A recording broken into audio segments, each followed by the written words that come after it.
Anda kembali bersama kami di Breaking News Metro TV dan masih membahas terkait dengan jalannya persidangan perkara perintangan penyidikan atau obstruction of justice yang berlangsung di Pengadilan Negeri Jakarta Selatan.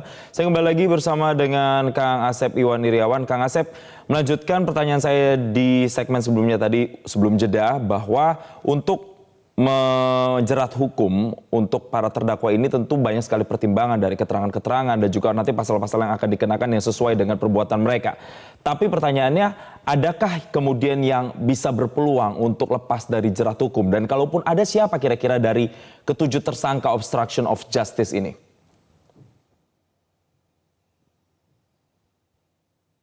Kang Asep, mohon maaf, audionya boleh di-unmute kembali? Makasih Jason. Jangankan lepas, hukum itu dikenal lepas, tewas, dilapas, bebas. Nah ini, jangankan lepas itu ada perbuatan, ya, tapi bukan pidana, maka lepaskan. Kalau menurut saya, justru ada kemungkinan di antara 6 ini atau 6 orang ini harus ada bebas. Tapi kembali ke penasihat hukumnya, kalau dia bisa membuktikan, ya, ini perlu dipahami oleh semua. Kadang-kadang ini perbuatan pidana tadi. Ya, OJJ itu yang 231, 232 atau 321, 320 ya, menghilangkan barang bukti itu perbuatan terlarang, membunuh dilarang, nganiaya dilarang ya. Tapi kalau itu di buku 1 itu dikenal di KUHP, ada alasan memperingan, alasan memperberat. Nah, yang penting nih, alas menghapus. Ada perbuatan pidana tapi bisa hapus. Ini yang tidak dipahami. Soalnya, oh nggak boleh membunuh. Iya, membunuh nggak boleh. Menghilangkan barang bukti nggak boleh. Cuman karena terpaksa pasal 48 ya, sekali lagi, dia bebas, tidak dapat dipidana. Kalau dia perintah jabatan, tidak dapat dipidana. Nah ini terutama pasal 51 yang nggak tahu. Karena perintah undang-undang, dia bunuh orang itu, dia hilangkan barang itu dalam peperangan. Karena itu undang-undang. Jadi banyak orang yang tidak paham, ya, ada perbuatan pidana yang dilarang, tapi bisa dihapus. Karena apa? Ya karena tadi, ya pasal 48 mengatakan, KUHP ya, terpaksa ada serangan, ya dia lawan.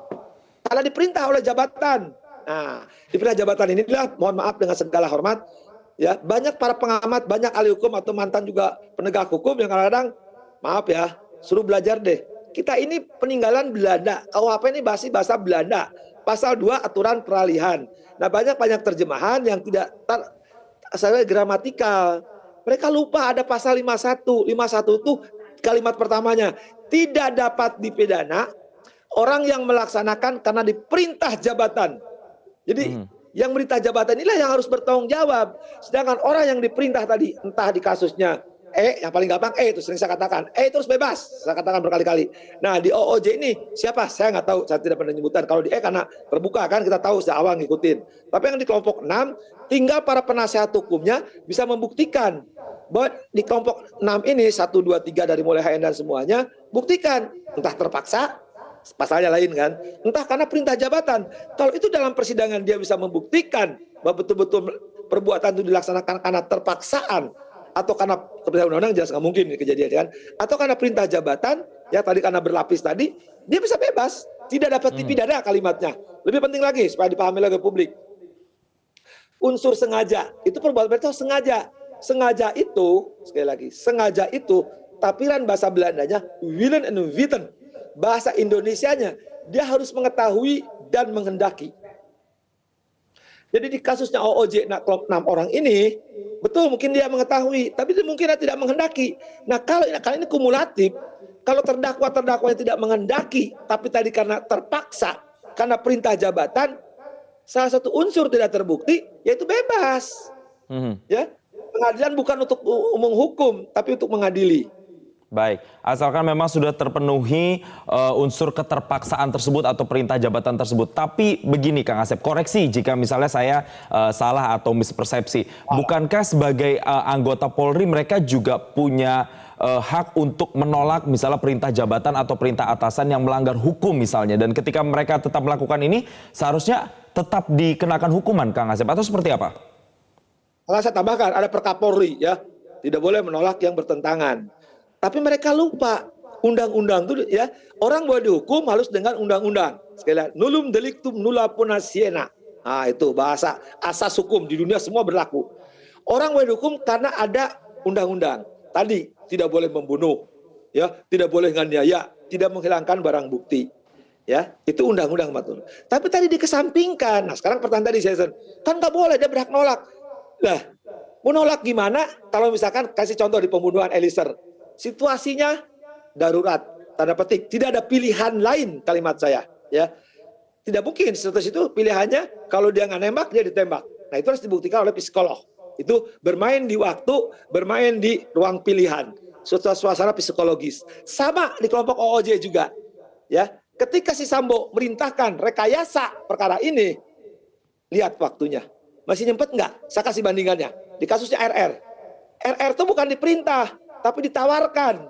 Dia masih sempat ada waktu, pengalamannya gimana. Dia berat. Tapi kalau kan tidak ada waktu, turun dari tangga, pegang senjata, isi, tembak.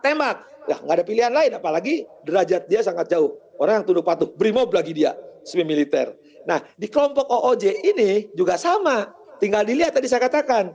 Bisa kasih contoh juga. Nah, saya jadi begal. Saya begal kamu, Jason. Kan gak ada pilihan lain waktu itu. Terpaksa saya harus ya ambil pistolnya karena Jason ini pinter kungfu, pinter jujitsu, pinter judo. Ambil tangan saya, balikin, tusukin ke saya. Pembela diri. Matilah saya sebagai begal. Sekali lagi, itu membunuh dilarang. Tapi karena ada exception, ada kekecualian, ya, dimungkinkan oleh undang-undang, ya, bebas. Sama ini juga tinggal yang 6 itu dibertikan. Ini paling gampang inilah, karena banyak orang-orang di dalam keyakinan agama tertentu, saya nyebut agama ya, memakan sesuatu itu tidak boleh. Tapi sedang terpaksa, ya apa boleh buat? Tidak kena hukuman dosa kan? Sama, itu juga norma hukum di kaidah agama tertentu.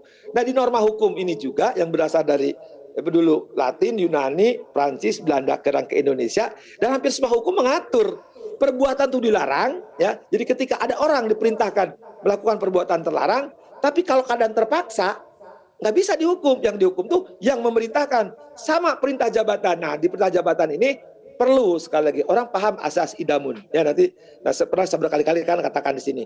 Ya itu azas hukumnya itu orang melakukan perbuatan pidana, bang nggak boleh.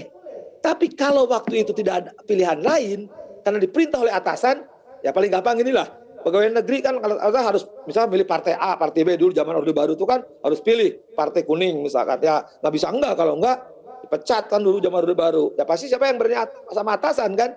Nah itu harus dipahami. Kenapa lahirnya pasal 51? Karena perintah jabatan. Itulah pasal untuk mengenyampingkan jikalau ada perbuatan ya karena orang tidak berani melawan atasan. Lebih penting lagi, ini dikaitkan dengan JC. Justru untuk membuka aib semua. Bayangkan di mana anak buah berani membuka aib atasannya, ya kalau enggak dilindungi oleh konsep JC sama konsep pasal 51.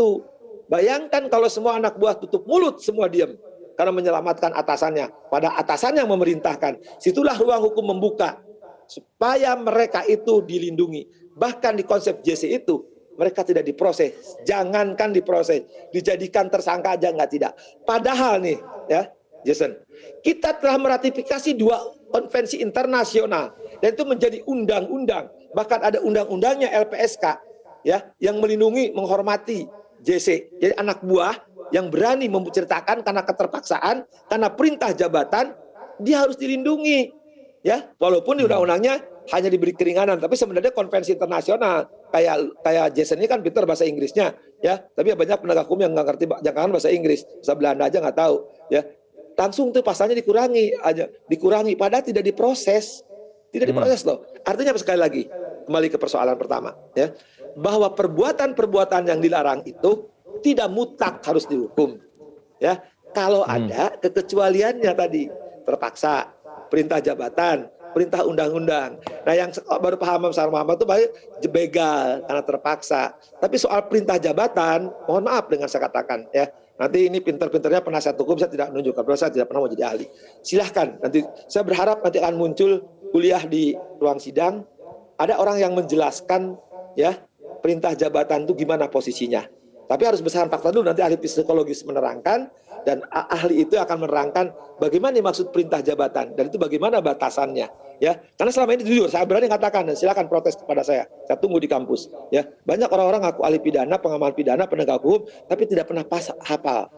Selalu mengatakan tadi, itu kan nggak boleh, berhak nolak. Nah, satu itu. Kedua, itu berlaku bagi militer loh. KUHP itu berlaku bagi sipil.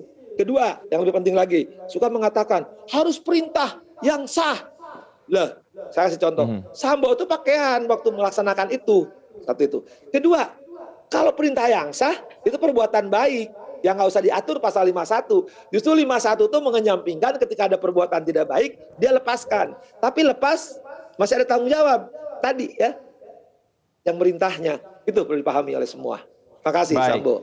Ada kemungkinan untuk 6 dari terdakwa obstruction of justice ini nantinya bisa benar-benar lepas begitu dari jerat hukum atau memang nantinya akan dijerat dengan hukum. Kita akan lihat sama-sama bagaimana proses peradilan yang masih akan terjadi akan berlangsung hingga ke depannya. Terima kasih Kang Asep Iwan Iriawan, pakar hukum pidana telah bergabung dan memberikan konfirmasi bersama kami di Breaking News Metro TV.